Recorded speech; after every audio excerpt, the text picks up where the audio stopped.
Brasil de Fato. Mais de 95% dos incêndios do Pantanal são causados por ações humanas. Que a questão da preservação da natureza entra na pauta depois do estrago feito. Tendo o fogo sendo parte da sua dinâmica. Então, só que essa janela de resiliência ela vem sendo perdida, né, ao longo do tempo. Então o Pantanal está secando. O Pantanal é um bioma que vive da água, depende da água, e a degradação do entorno, principalmente. O Pantanal não produz água. O Pantanal recebe água. Porque o fogo não respeita limite de estado, de país. Todo tipo de negacionismo é um atraso, né? Esse é o problema. Não adianta você ter políticas de preservação do meio ambiente se você elege governadores que são tratores do agronegócio.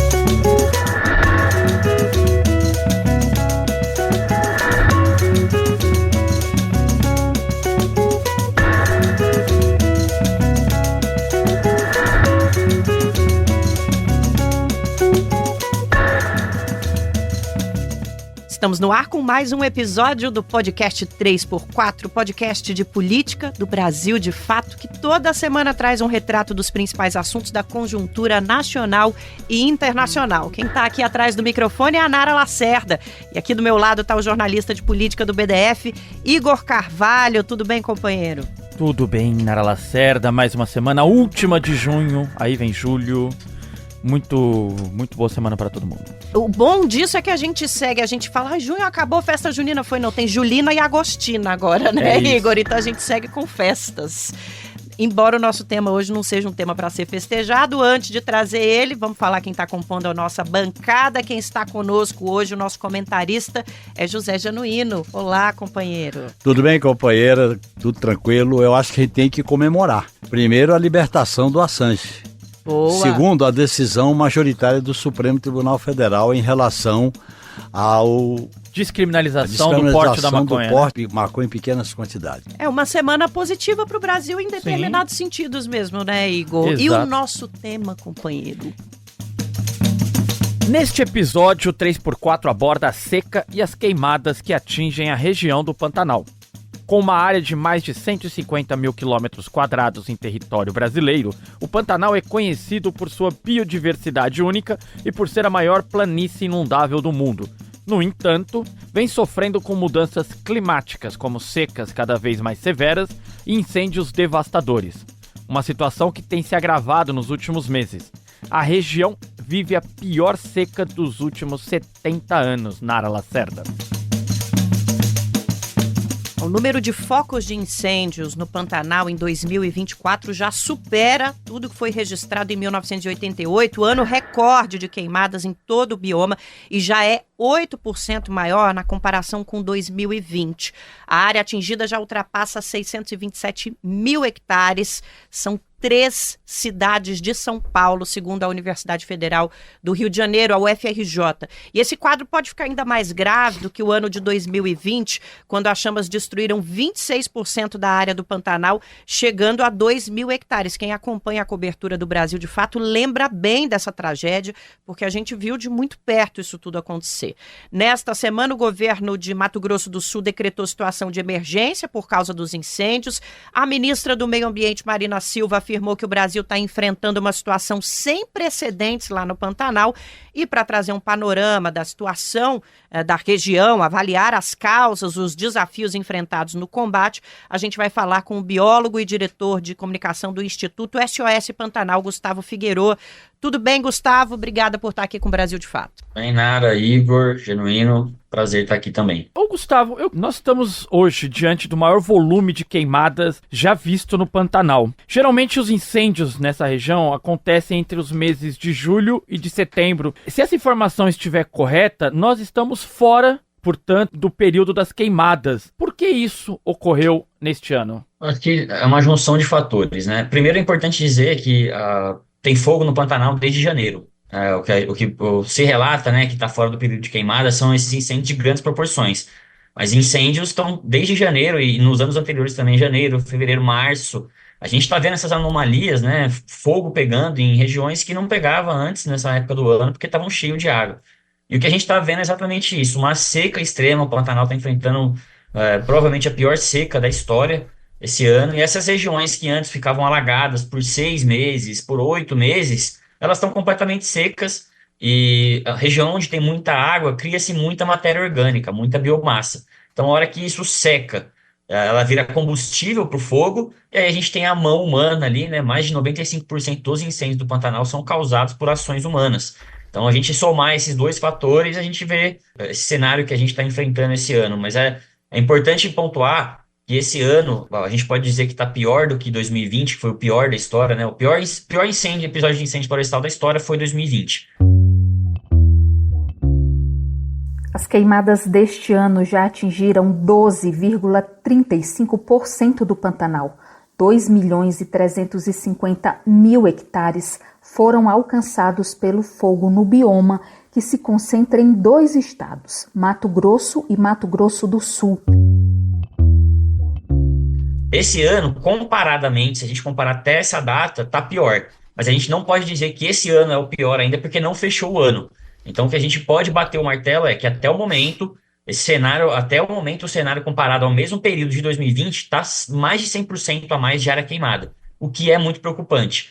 Mas ainda não batemos o recorde de 2020. A gente tem alguns dados aqui do MAP Biomas que foram lançados nesta semana. São dados muito novos e que revelam que a área de cobertura por água no Brasil diminuiu 1,5% em 2023 na comparação com a média histórica calculada desde 1985.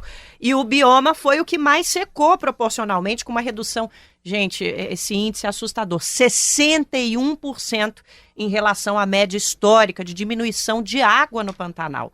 Vamos entender um pouquinho, Gustavo, a dimensão do território e o que existe de produção agrícola. É um território ainda muito original ou o agronegócio está tomando conta? Dá para a gente mensurar isso? O Pantanal ele tem uma característica diferente de outros biomas, né, como a Amazônia. O Pantanal é o bioma que tem a cobertura vegetal original mais preservada, proporcionalmente, né, é óbvio, porque tem o Pantanal tem uma característica que ele tem muitos campos nativos. Então, a pecuária, ao longo dos últimos 300 anos, conseguiu se desenvolver sem causar um prejuízo enorme ao bioma, porque já existem muitos campos nativos, gramíneas nativas, né? O Pantanal ele é um misto de savanas, de cordilheiras, de matas de cordilheira, enfim. Então, a pecuária não tem o impacto que tem na Amazônia. Na Amazônia, você precisa desmatar a floresta, limpar aquela floresta para conseguir plantar pasto. No Pantanal já existem áreas naturais. O problema que a gente está vendo nos últimos anos é que o Pantanal tem secado, né? Então, quem regulou também a ocupação do homem no Pantanal sempre foi a água. Então, a água que ditava, por isso que tem as famosas comitivas pantaneiras, né? Que o pessoal leva o gado para deixa o gado numa área, a hora que chega a enchente, eles têm que levar para uma área mais alta, porque ali não consegue ficar boa parte do tempo. E agora, com o Pantanal secando, a gente vê que tem mais áreas, né, expostas. E por isso a nossa preocupação, né, de formatar uma lei que proteja, que estimule o desenvolvimento sustentável do Pantanal. Também não dá para a gente imaginar que o Pantanal vai se sustentar por conta própria, vai tudo fechar, virar uma grande reserva. Não é assim que funciona. Mais de 95% das áreas do Pantanal são propriedades privadas. Então a gente tem que trabalhar junto com o setor privado produtivo. De certa maneira, comparadamente com outros biomas do Brasil, o Pantanal ainda tem uma vantagem frente a esses outros biomas. Genuíno, nos seus 40 anos de vida pública, qual a tua relação com o Pantanal? Nós estamos vendo o Pantanal sumindo ano a ano. Perdemos parte desse bioma. Qual é a sua relação com o Pantanal e como você tem visto essas queimadas recorrentes? Além das visitas que eu fiz ao Pantanal através da atuação política do PT e das campanhas eleitorais, o meu primeiro contato com esses biomas, inclusive o Pantanal, foi no debate que nós travamos na Assembleia Nacional Constituinte. Foi a primeira vez que, ao lado de temas políticos, econômicos, vinha temas que têm relação com os econômicos sociais, que era a questão dos biomas, a questão do meio ambiente. Vieram as colocações sobre o drama que a floresta amazônica estava vivendo. Se bem que no caso da Amazônia eu vivi, porque eu morava lá quando começou a Transamazônica. No caso do Pantanal, vieram as informações do debate que nós fizemos na Constituinte sobre os riscos que o Pantanal corria naquele momento. E eu acho que o problema todo é que a questão da preservação da natureza entra na pauta depois do estrago feito. Porque o que nós estamos vivendo no Brasil e no mundo é como eu comparo com a pasta que sai do tubo e não volta, porque o estrago está feito, as queimadas, as mortes, os animais, e aí tem que consertar. Portanto, eu acho que ao longo dos anos não se adotou medidas preventivas que incorporasse a defesa da natureza e do meio ambiente como elemento central de um modelo de desenvolvimento econômico. E eu acho que essa questão veio agora com tudo. Você não pode mais discutir qualquer projeto, principalmente num país como o Brasil, que tem uma dimensão continental, que tem vários biomas, portanto ele tem muitas vulnerabilidades intrínsecas à situação dos biomas, é a Amazônia, é o Pantanal, é o Cerrado, se não houver medidas preventivas. E essas medidas muitas vezes acontecem depois do estrago feito. E nós já tínhamos nessa época do debate uma presença tão forte do agronegócio na região? Estava começando. É importante destacar que na década de 70, como consequência do modelo da ditadura militar, que foi uma associação com a grande propriedade, os megaprojetos, os incentivos fiscais, vieram com tudo. No Pará, na Amazonas, na Amazônia, no Mato Grosso, particularmente começou no Mato Grosso do Sul, inclusive com a divisão do estado do Mato Grosso em dois.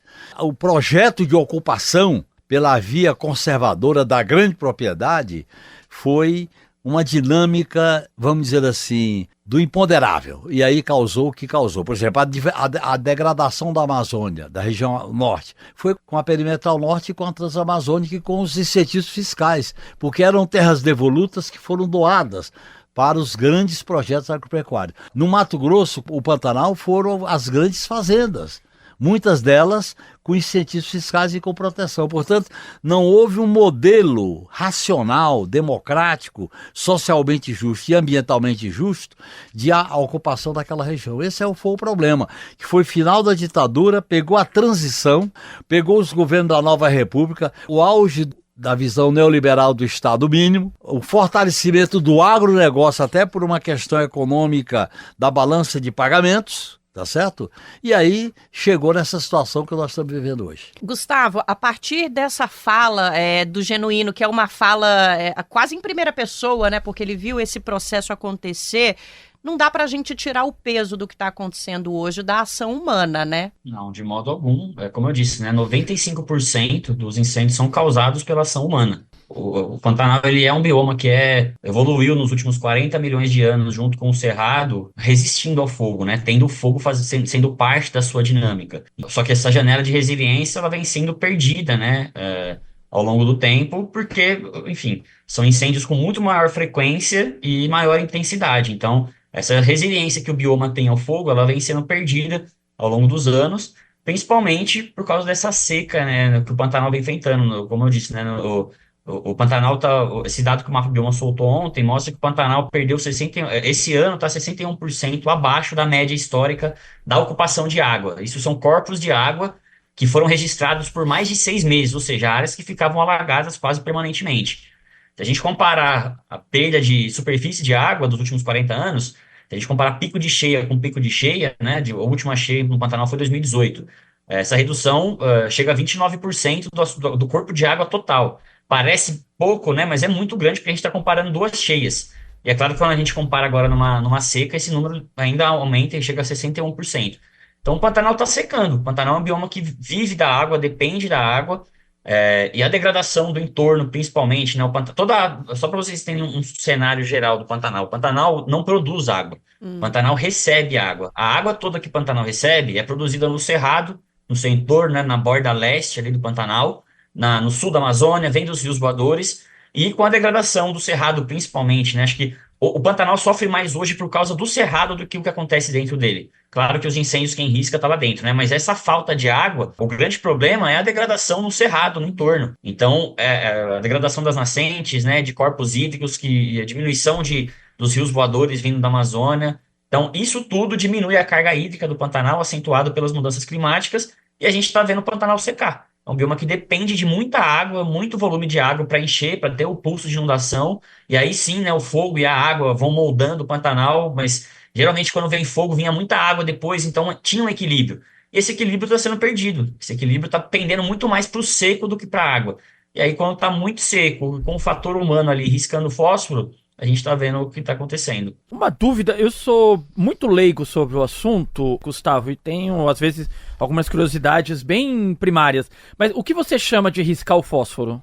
Cara, são muitos cenários possíveis de riscar o fósforo, né? Se a gente vê o fogo do Pantanal hoje, ele está concentrado na região de Corumbá. Certo. Mais de 60% dos focos estão em Corumbá, que tem ocupação humana. Claro. Então, tem desde do cara que risca o fósforo para limpar o pasto, tem o ribeirinho que usa o fogo para coletar mel, para coletar isca, tem as pessoas que vão fazer queima de lixo, né? Algumas comunidades vão queimar lixo lá. Então, é um problema muito amplo. Há uma semana atrás, na linha de frente do fogo, lá na região de Corumbá, e aquele fogo foi iniciado por um ribeirinho que foi coletar mel.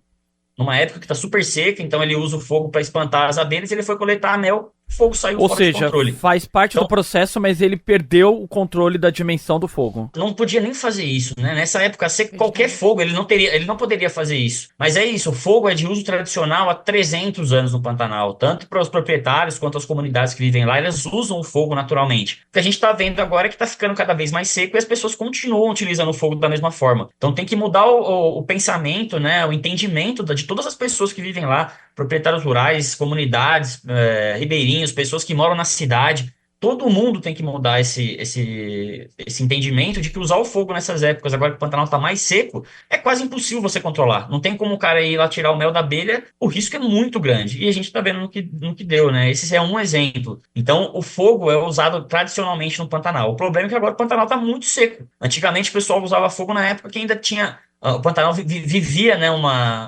tinha mais água concentrada no bioma. Agora, cada vez mais seco, cada vez mais esturricado, a tendência de qualquer uso de fogo fica muito, muito perigoso, principalmente na época errada. É importante ressaltar que existe o fogo bom. Muita gente fica assustada. Como assim fogo bom? Dentro das medidas de prevenção de fogo, tá o fogo controlado, a queima prescrita, que é quando você, dentro de um estudo, né, que você sabe quais são as áreas que mais acumularam biomassa, quais são as áreas que têm maior risco. Esses estudos são publicados pelo CEMADEM, pelo LASA, são estudos bem robustos, né, que se corroboram a todo ano. Escolher essas áreas, e aí o poder público, junto com os proprietários privados, eles traçam uma estratégia de queimar áreas na época certa do ano, quando tem bastante umidade no solo, no ar, quando não está tão quente, porque você consegue controlar essa matéria orgânica para que na época mais seca do ano o fogo não passe lambendo e fique completamente inviável o combate. Nesse caso, duas coisas se relacionam. Primeiro, tem que haver uma conscientização da importância da preservação, da relação com a natureza, da questão da defesa do meio ambiente. Segundo, uma fiscalização preventiva. Se não houver as duas coisas andando junto, você vai pegar o leite derramado. Portanto, eu acho que a antecipação do Estado, dos instrumentos de fiscalização, a presença na região, que pode promover, além de fiscalizar, além de prevenir, fazer uma educação ecológica, os valores que têm que ser colocados para a população que se relaciona com a natureza, com os plantios, com a pecuária, etc. Não acha isso? A prevenção é muito melhor do que o combate, né? Tem que ser um trabalho grande, integrado entre governo federal, governos estaduais, governos municipais, sociedade civil, porque o fogo não respeita limite de estado, de país, né, de município. O fogo é um inimigo comum. Então, essas ações têm que ser integradas, de educação ambiental, de orientação das comunidades, das pessoas, dos proprietários, todo mundo tem que ser incluído nesse pacote. Tu não achas que o negacionismo, a falta de cuidado, a negação tanto da pandemia como da preservação da natureza, as medidas de antecipação, de prevenção, não contribuiu para esse agravamento do que aconteceu na Amazônia, que aconteceu agora no Pantanal, no Cerrado? O que tu acha disso? Eu acho que tem relação. Todo tipo de negacionismo é um atraso, né, para a sociedade como um todo. Começa com as mudanças climáticas, né? Quem nega que isso, depois de ver o que está acontecendo no sul, chuva demais no sul, seca demais no Pantanal, seca demais na Amazônia, quem ainda nega que isso não está relacionado com a ação humana e com as mudanças climáticas, está tapando os olhos para um fim inevitável, né? Que é tirar a culpa. Não sei se vocês já assistiram aquele filme Não Olhe para Cima, Sim. com o Leonardo DiCaprio.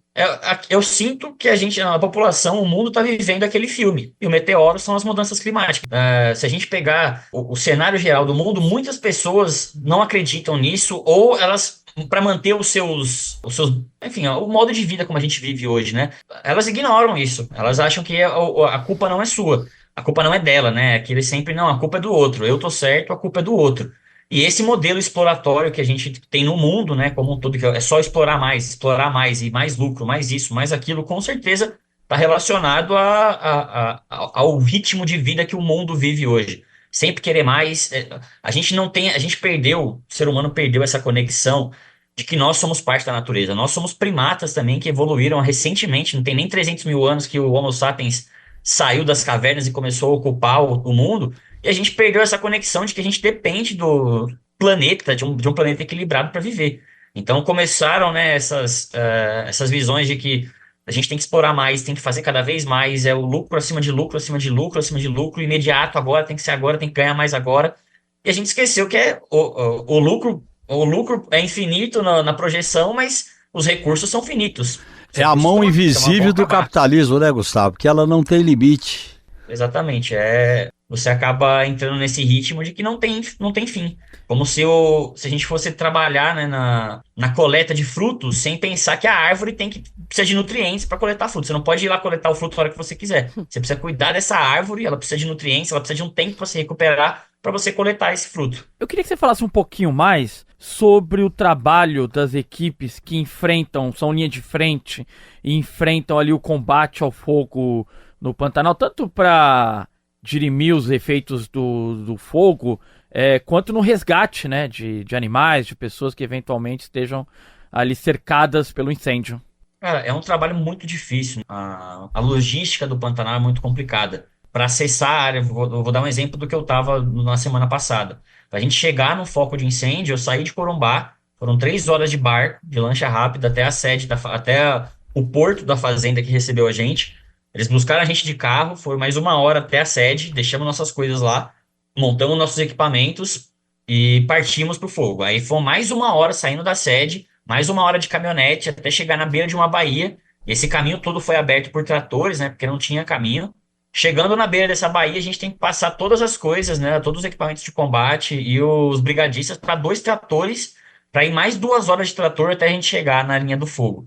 Então é uma logística muito complicada, é muito quente. O Pantanal tem um problema, né, que chama fogo de turfa, que é um fogo que pega por debaixo do solo. O Pantanal, como eu disse, né, ele tem muita matéria orgânica acumulada no solo, embaixo do solo. São várias camadas, como se fosse um bolo mesmo, né? Então tem matéria orgânica, areia, vai um empilhando sobre o outro. E a hora que esse fogo pega por baixo, ele vai consumindo sem ver, sem você ver na superfície. Então a gente vai lá, faz o combate, você acha que está controlado aquela área. Daqui 2 dias, se está muito quente, se bater um vento e essa brasa encontrou uma ressurgência, volta a queimar. Então é um desafio logístico muito complexo tanto para as equipes que estão combatendo fogo, para as equipes que estão lá resgatando animais. É muito difícil, né, achar animais com vida. Geralmente a gente acha animais já carbonizados, né, porque os animais que conseguem fugir fogem, os animais que não conseguem, o fogo passa e queima. As queimadas no Pantanal no ano passado mataram 17 milhões de animais vertebrados. É o que revela um estudo feito por pesquisadores de órgãos públicos. Em 2020 a gente conseguiu achar mais ainda porque o fogo foi mais rápido. Esse ano os animais ainda estão conseguindo fugir, mas pelo menos pelo que eu vi lá, não posso dar um exemplo total, mas tem muito animal morto. É um terreno gigante, com uma dificuldade de acesso enorme, uma dificuldade de combate enorme, e aí acaba dificultando todo o processo. E como é feito esse combate, Gustavo? Esse, por exemplo, que você falou que esse fogo que pega no subsolo ali, como é que ele é feito? Você tem que isolar toda essa área, fazer o rescaldo bem feito, né? E aí, para os brigadistas, eles conferem. Geralmente, quando conseguiu cercar uma área, fez um acero, cercou uma área e segurou o fogo ali, eles cavam um pouquinho do fogo no solo para ver se tá pegando fogo embaixo. E tem vezes que a hora que você cava, tá tudo apagado, a hora que você cava, o fogo tá passando por baixo. Então é bem complicado. E aí, nesse caso, cara, é encharcar com água. Só que aí entra outro problema, o acesso à água. Quando a região de combate está sendo feito perto dos rios, você coloca uma motobomba lá, liga 100 metros de mangueira e vai para dentro com a água até apagar. Nesse caso que a gente estava lá, que é longe pra caramba, a gente tem que economizar muito a água que a gente consegue coletar para usar milimetricamente onde é muito necessário. Geralmente não é suficiente, porque a gente precisa gastar muita água para ensopar esses troncos em brasa, né? Esse solo que fica em brasa. Umas particularidades assim impressionantes, e que esse ponto do Gustavo fala pra gente o quanto precisa ser investido em maquinário, pessoal, estrutura para combater. É muito mais do que o que está sendo investido. E não vai rolar sem o Estado, né, Genuíno? Não tem jeito. O mercado não resolve essa conta. questão, porque o objetivo do mercado é o lucro máximo. Exato. E tem que ter um poder público que possa agir. Por exemplo, regiões que têm relação com o Pantanal, como ele estava explicando. Quer dizer, o Cerrado, vem a água de onde vem a água. Então, são coisas interligadas. E se a gente não tiver uma política de Estado interligada, nós não vamos prevenir nem vamos fiscalizar. Não vamos. É um problema muito grave. Porque por que o Brasil é o cenário principal da catástrofe ambiental? Porque nós temos um país grande, continental, com vários biomas. E eles se comunicam entre si na tragédia. Olha bem, Sul, Amazônia, Pantanal, Cerrado, se comunicam no resultado das tragédias ambientais. E é impressionante, isso acontece sempre, a gente sempre chega a essa conclusão. A gente já está chegando ao finalzinho desse primeiro bloco, mas eu queria te perguntar, Gustavo, sobre essa greve que está ocorrendo, né? A gente precisa falar sobre esse assunto no IBAMA, porque o Preve Fogo é um braço do IBAMA, né? Isso prejudica, você acha que pode prejudicar o que está acontecendo de combate lá no Pantanal? Que tipo de empecilho isso pode trazer? Como é que a gente lida com isso? Porque, afinal de contas, greve também é direito, né? Servidores do IBAMA anunciaram paralisação a partir de hoje. Eles reivindicam aumento salarial e reestruturação de carreira. O movimento atinge setores estratégicos da economia e pode atrasar ainda mais a emissão de licenças e também, claro, comprometer a fiscalização. Com certeza, né? Nesse momento que a gente está vivendo, o aparelhamento do IBAMA é importantíssimo, né? O Preve Fogo hoje, arrisco a dizer que é uma das instituições que mais entendem de combate de fogo no Brasil, quiçá entre as melhores do mundo. Eles são muito especializados, entendem muito do assunto. E nesse momento que a gente está mais precisando, a gente vê essa diminuição dos investimentos, né, essa paralisação pelas greves, é muito preocupante, porque é quando a gente precisaria mais do Preve Fogo. Uma coisa importante de pontuar é que o Preve Fogo, historicamente, os brigadistas do Preve Fogo, a grande maioria deles, são contratados a partir de junho, a partir da metade do ano para a temporada de incêndios. É crucial que eles sejam contratados o ano todo. Eles têm que trabalhar nessa parte de prevenção, de educação ambiental e de queima prescrita antes. Contratar eles na época que o fogo está começando, de novo, é gastar recursos para o combate e não pensar na prevenção. Então, com certeza, a greve, o corte de investimentos, tudo isso impacta diretamente na ponta, né? Claro. O problema, Gustavo, é que os ajustes fiscais, a tirania fiscal, ela é queimada pelo fogo no Pantanal e é afogada nas águas do Guaíba. Esse é que é o problema que nós estamos vivendo. Quer dizer, tem que liberar recursos para contratar, para melhorar salário, para ter equipamento, porque o que é essencial? É preservar a vida e a natureza. Isso está acima da tirania fiscal que, lamentavelmente, o governo está amarrado com muitas limitações, além do que já se amarrou. Vem a pressão dessa mídia corporativa que fala da catástrofe ambiental, mas parece que não tem causador. É obra da natureza, é obra de algum deus, é obra da maldade, é obra da mão humana. Existem mãos humanas ricas, mãos humanas pobres, mãos humanas exploradas e mãos humanas que exploram os coitados. A gente, com essa reflexão, vamos para um rápido intervalo, mas, Genuíno, tá certíssimo mesmo, não dá pra gente fingir que é um fantasma esse problema, né? Vamos pro intervalo, tem recado para você, viu? Se você gosta do 3x4 dos conteúdos produzidos aqui no Brasil de Fato, então ajude a gente a continuar fazendo jornalismo independente, comunicação popular, a te contar o que a mídia tradicional não conta. Acesse apoia.se/Brasil de Fato e apoie a comunicação popular. Quem apoia, leva lembranças do BDF, então já sabe, né? Não dá para ficar de fora. E aqui no nosso 3x4, se você tem algum recado, alguma participação, algum comentário sobre os nossos conteúdos, vai lá no Spotify, logo abaixo da descrição do episódio, tem aquela caixinha de comentários, deixa o seu recado pra gente. A sua participação ajuda a gente a alcançar mais ouvintes. E não esqueça que as redes sociais do Brasil, de fato, estão abertas para você também. Genuíno, nós temos falado na última semana, quando o tema do incêndio voltou ao noticiário, temos falado bastante da atuação do governo federal.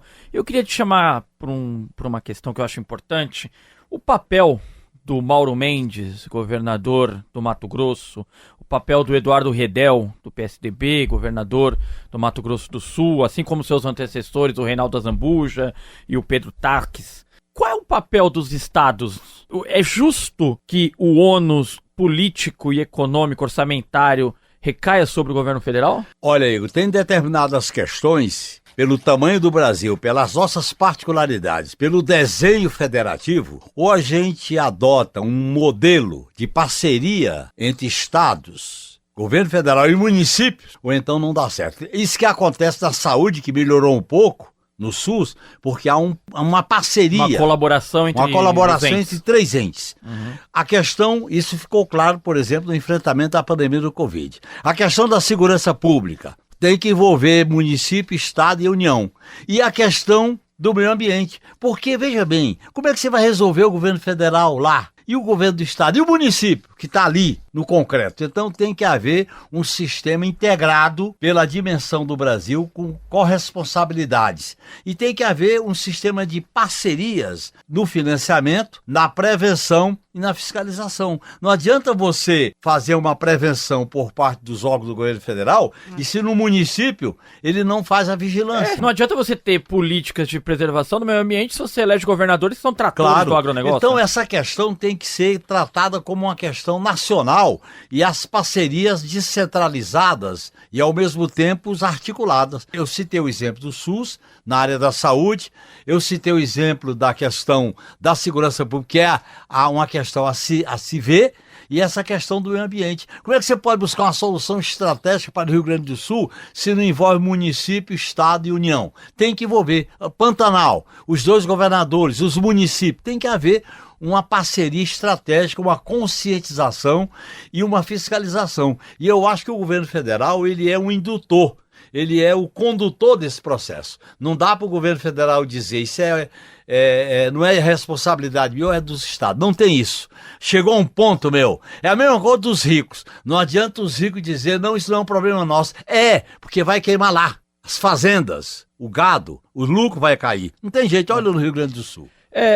Gustavo, o que você acha do que disse aqui o Genuíno, essa integração entre os entes? E eu queria saber se em algum momento essa falta de integração in loco gerou algum problema para vocês. É extremamente necessário. É um problema que, de novo, o fogo não respeita limite de estado, limite de país, limite de município. O fogo atinge todos. O fogo não pede licença, ele só vai entrando. Então a integração entre governo federal, governos estaduais e municipais, e digo mais, com o apoio da sociedade civil, é importantíssimo. E a gente viu, acho que um ponto positivo para ressaltar aqui, que acho que em março, se eu não me engano, a ministra Marina esteve com o governador Redel e com o Mauro Mendes, assinaram um pacto para a prevenção do Pantanal, para combate a incêndios.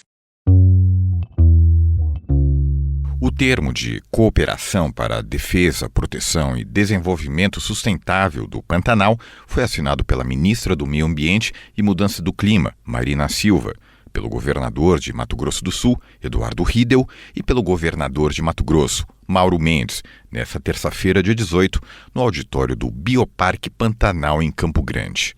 Na ocasião, os dois estados se comprometeram a gerir um grupo de trabalho formado por equipes técnicas.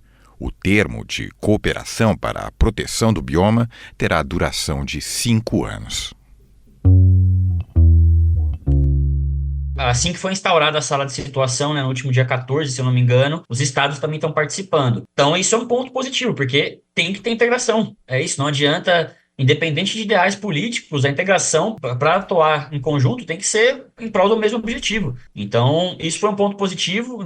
Acredito que as coisas estão melhorando agora, nos anos anteriores, inclusive ano passado, a gente não viu isso. Integração entre governo federal e estado sempre tinha alguma coisa travada, sempre teve alguma desconfiança ali. Esse ano, antes dos incêndios começarem, a gente viu que, antes dos grandes incêndios, já estava pegando fogo em alguns lugares, mas antes de tomar essa proporção gigante, a gente viu um movimento do governo federal e dos estados para se unirem Inclusive tem uma foto, a gente estava lá, a gente participou, né, uma foto histórica, nós, junto com a ministra e os dois governadores, o Eduardo Rida e o Mauro Mendes, para mostrar que é isso, acho que o foco, o inimigo nosso é comum, é o fogo, é o fogo fora de controle. Então essa integração Estado, município e federação é essencial, é um modelo que deveria ser seguido para várias outras frentes, né, não só para o fogo. Gustavo, a gente tem uma aplicação de multas no último ano referente ao bioma de 45 milhões de reais, de pessoas que foram pegas em flagrante, fazendo queimadas lá no Pantanal, mas todos esses casos acabam indo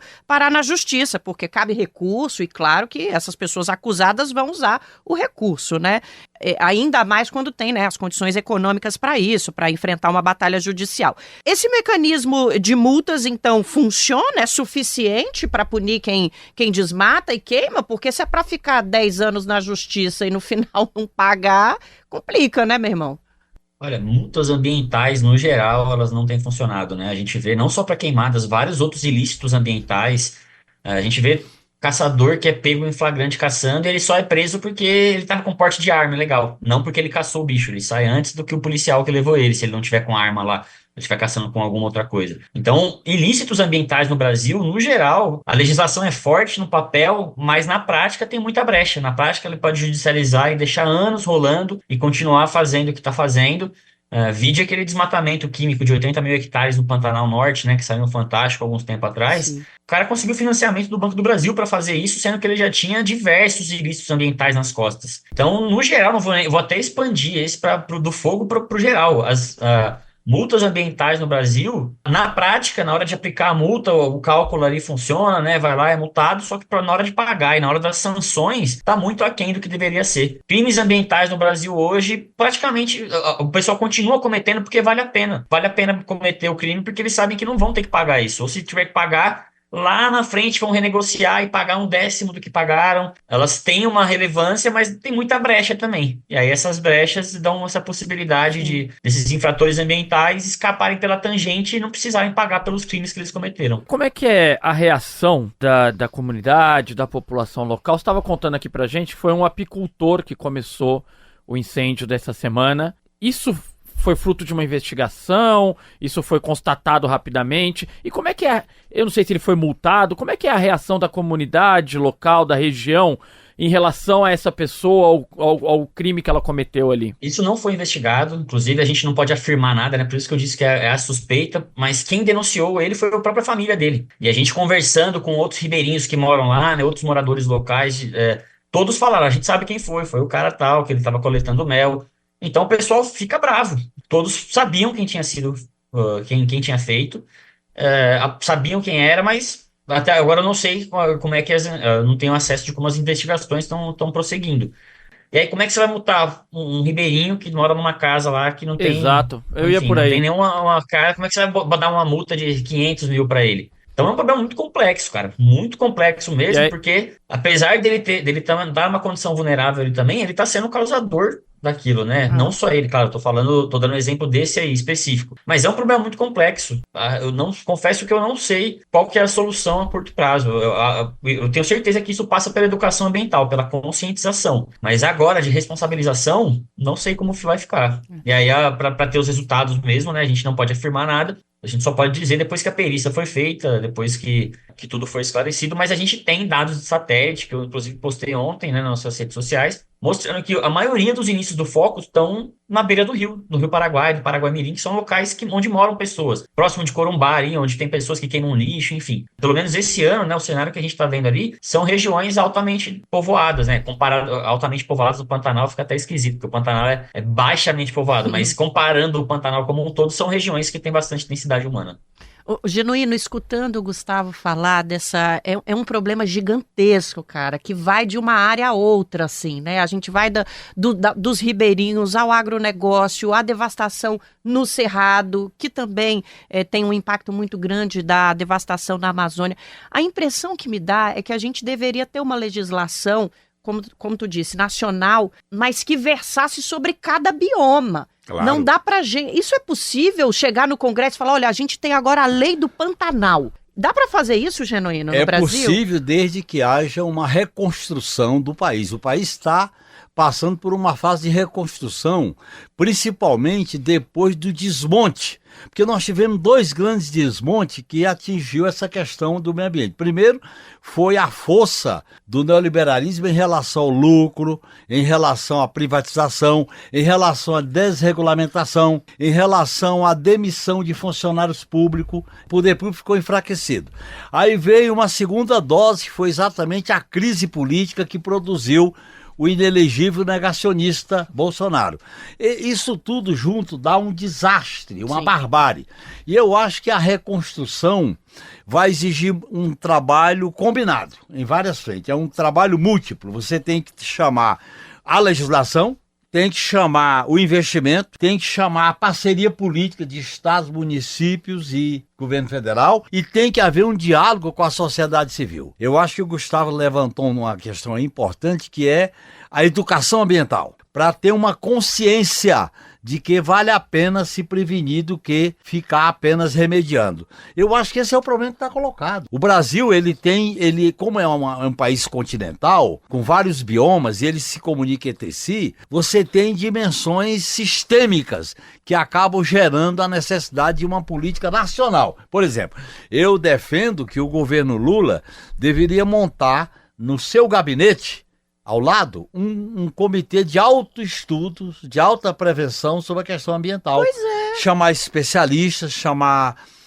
pessoas experientes, chamar técnicos para aconselhá-lo, para orientá-lo, para assessorá-lo em relação a essa questão de como colocar o meio ambiente no elemento central dos projetos, dos programas, das leis, das iniciativas governamentais. Porque tá óbvio que do jeito que tá, não tá funcionando. Do jeito que tá, nós vamos resolver. Administrar o estrago. Exato. Nós vamos administrar a tragédia. E aí fica correndo atrás do estrago, da tragédia, da miséria, etc. Gustavo, nós estamos caminhando para o final aqui. Eu queria deixar uma última pergunta contigo. É sobre justamente essa recuperação do Pantanal que você falou um pouco antes, o Genuíno abordou agora. Me parece que a gente fica falando de recuperação em cima de incêndios anuais. É muito difícil, né? Programar a recuperação de um bioma quando você sabe que dali 10, 11 meses vai ter que lidar de novo com uma alta densidade de incêndios. O que é possível a gente falar de recuperação nesse cenário? Se fala muito, quando nós temos pautas ambientais, de ponto de não retorno.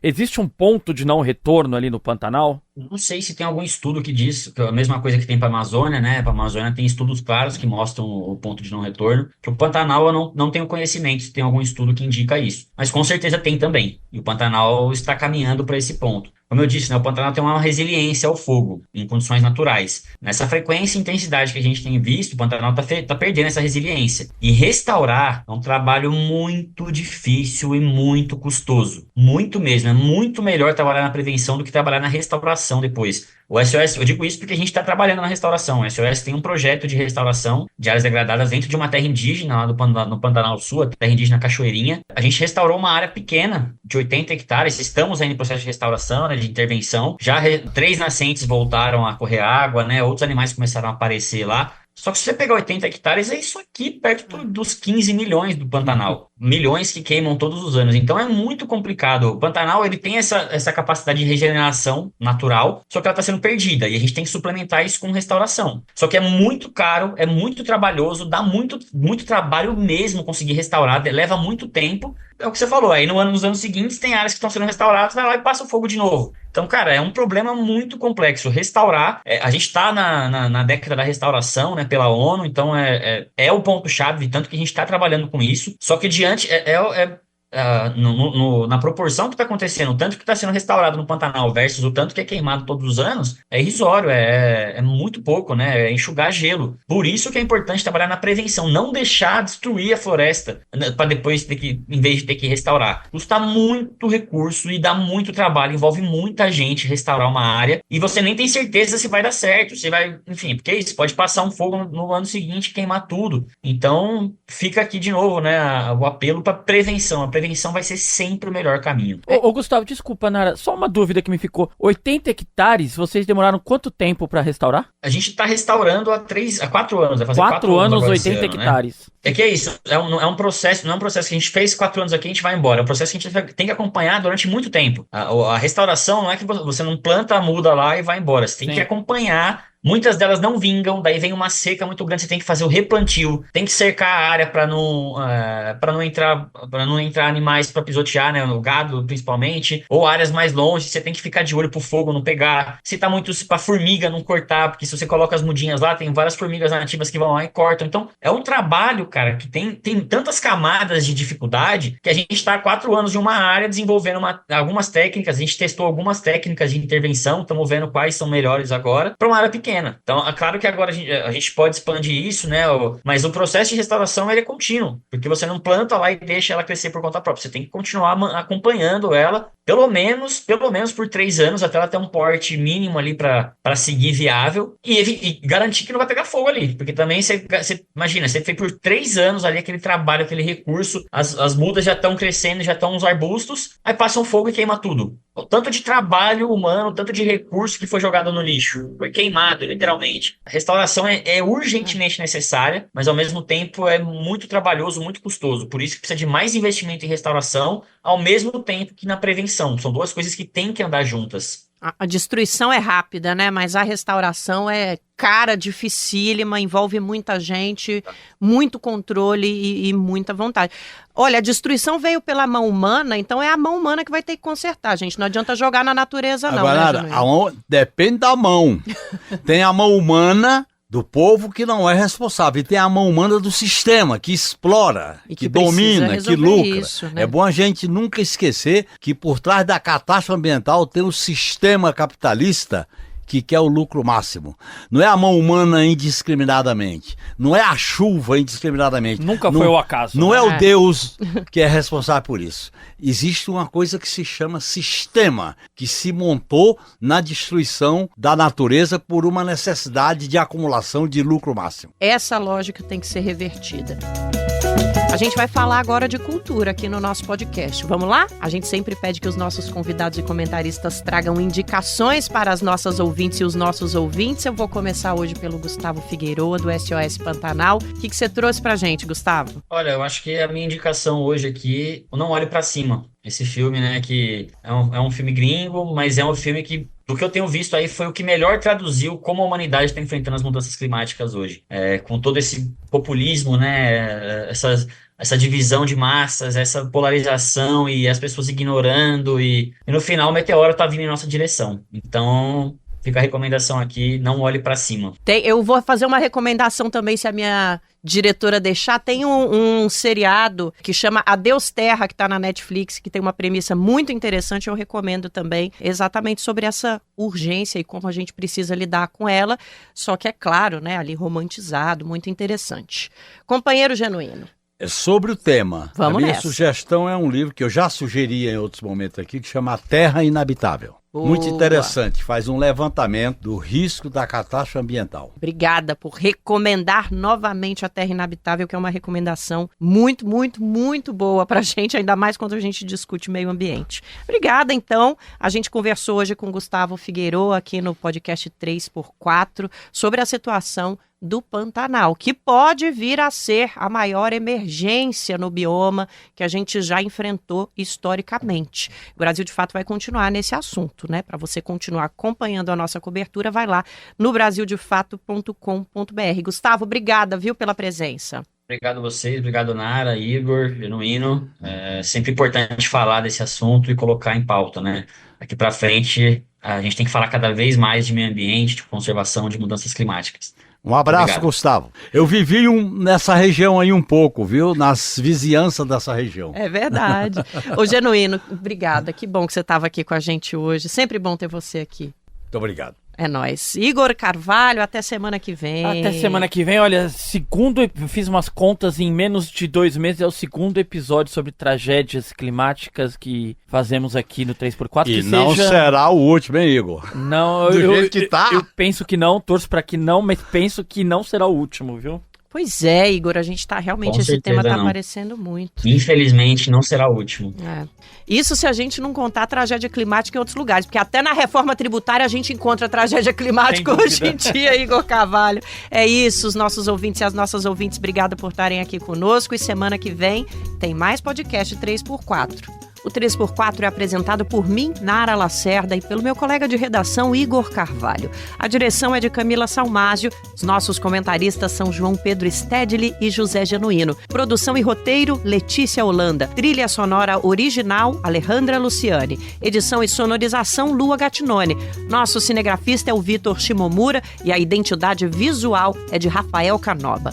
No Brasil de Fato, a coordenação de rádio e TV é de Monize Ravena e a direção executiva é da Nina Fidelis. É isso, até semana que vem.